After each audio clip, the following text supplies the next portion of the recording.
Hello everyone, welcome to back my channel. I hope everyone is having wonderful day. Before starting the video, please go ahead and hit the subscribe button and give this video a thumbs up. When Jason, known to the world as Jelly Roll, stepped onto the cobblestone courtyard of Vatican City, he felt the same uneasy tremor in his chest that he'd known since childhood. Only now, the cause wasn't stage fright or the weight of his past. It was the quiet awe of a man who had walked a long road from addiction and incarceration to global fame, and who was about to meet the spiritual leader of over 1 billion people. From darkness to light born and raised in Antioch, Tennessee, Jelly Roll's early years were marked by turbulence. Poverty pressed in from every side, and his teenage choices often steered him toward trouble. By his own admission, he spent time in and out of juvenile detention and later jail for nonviolent offenses connected to drugs. The music that pulsed through the radio of his mother's old car became a lifeline. Hip-hop and country ballads told stories of survival and redemption. They taught him that pain could become poetry. Through the 2010s, he poured every ounce of regret and resilience into slowly building a grassroots following. His raspy voice carried the grit of his journey, and fans recognized themselves in his lyrics.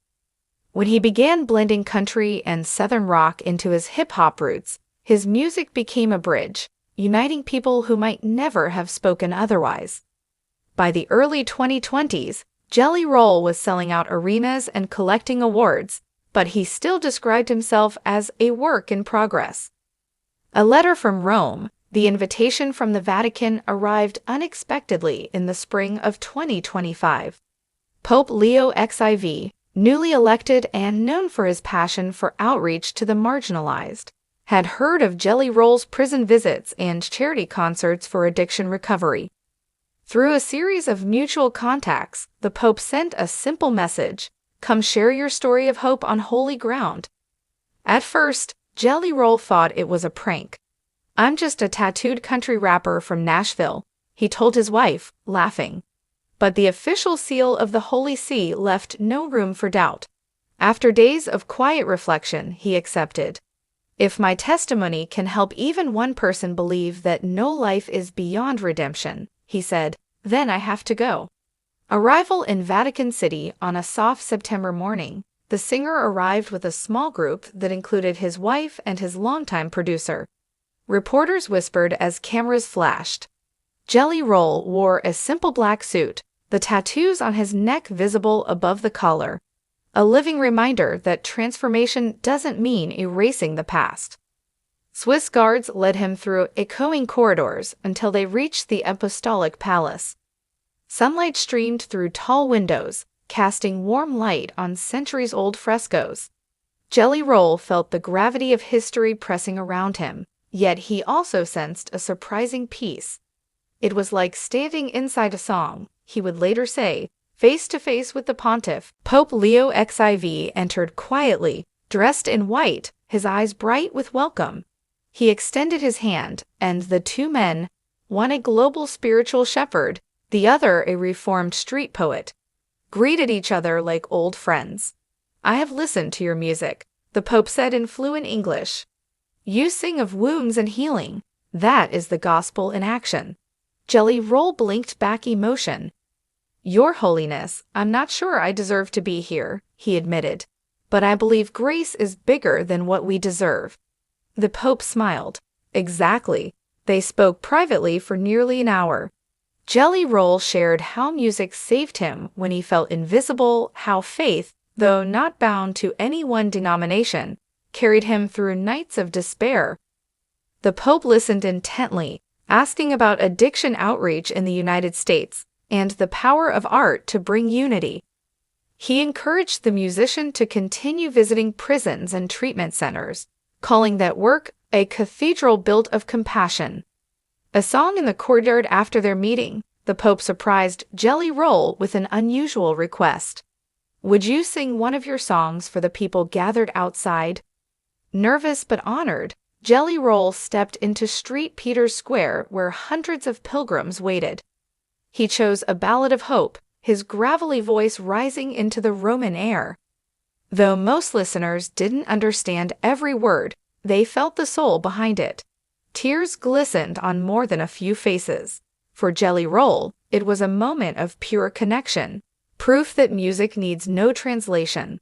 Reflections on the journey that evening. As the sun set over the Tiber River, Jelly Roll walked the quiet streets with, "If you had told 16-year-old me that one day I'd sing in the Vatican, I would have laughed you out of the room," he said.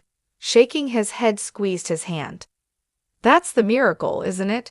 You didn't have to become someone else to be worthy of this. You just had to keep going." He thought of the men and women he'd met in halfway houses and county jails, people still wrestling with their own demons. He decided then that his next tour would double as a campaign for recovery programs, with a portion of proceeds funding free counseling and rehab scholarships. "Redemption isn't a destination," he later told a reporter. "It's a road we keep walking together." The legacy of a visit. News of the meeting spread rapidly. Headlines around the world described the unlikely encounter. Country rapper meets the Pope. Yet beyond the novelty, many saw a deeper meaning. Social media lit up with testimonies from fans, recovering addicts who felt renewed hope, parents who said they finally understood their struggling children, church leaders who praised the Pope for embracing modern storytellers. For Jelly Roll, the visit wasn't about celebrity. It was about service. He began organizing free community concerts near treatment centers, blending music with resources for mental health. In interviews, he repeated a phrase the Pope had whispered as they parted: "The Church begins wherever mercy is shown." Lessons for us all. Jelly Roll's journey to the Vatican is more than a headline. It's a living parable of transformation. It reminds us that past mistakes need not define the future, that art can bridge divides of language and belief, and that every person, no matter how scared, can become a messenger of hope. For anyone struggling with addiction or regret, his story carries a simple but profound message. You are not beyond redemption. The path may be long and uneven, but every step toward healing counts. Grace is waiting, often in unexpected places, sometimes even on holy ground. As Jelly Roll boarded his flight home, the dome of St. Peter's Basilica glowed in the fading light. He felt gratitude surge through him, stronger than any applause. He was still the same man who had once written rhymes in a jail cell, yet he was also something new, a witness to the truth that love can rewrite any life. And for the millions who look to him for inspiration, that truth sings louder than any hit song.